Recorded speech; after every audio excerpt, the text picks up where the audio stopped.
Are the European Union and its common currency facing a crisis? What can and should be done? The EU is planning a new treaty called the European Stability Mechanism, or ESM.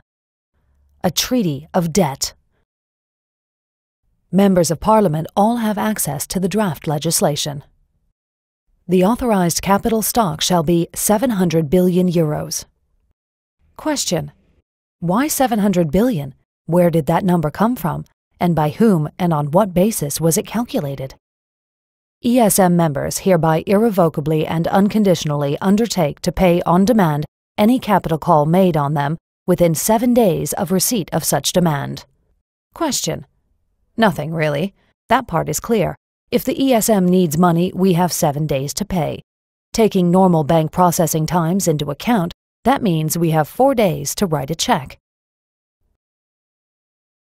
But what does irrevocably and unconditionally mean?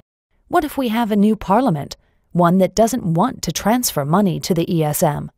Do we have to pay anyway? The Board of Governors may decide to change the authorized capital and amend Article 8 accordingly. Question: pardon me? 700 billion is just the beginning? The ESM can stock up the fund as much as it wants to, any time it wants to? And we would then be required, under Article 9, to irrevocably and unconditionally pay up? The ESM shall have full legal capacity to institute legal proceedings.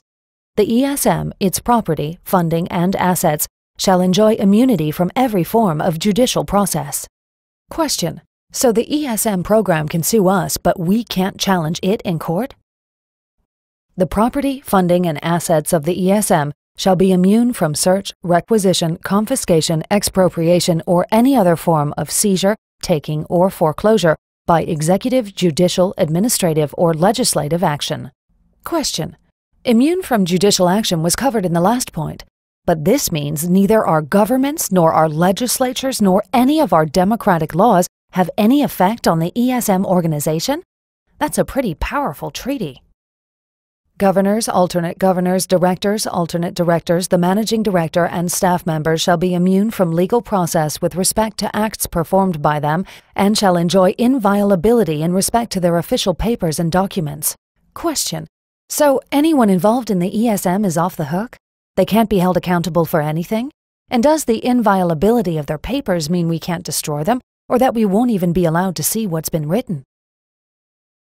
The treaty establishes a new intergovernmental organization to which we are required to transfer unlimited assets within 7 days if it so requests.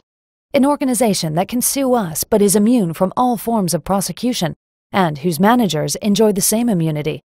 There are no independent reviewers and no existing laws apply. Governments cannot take action against it.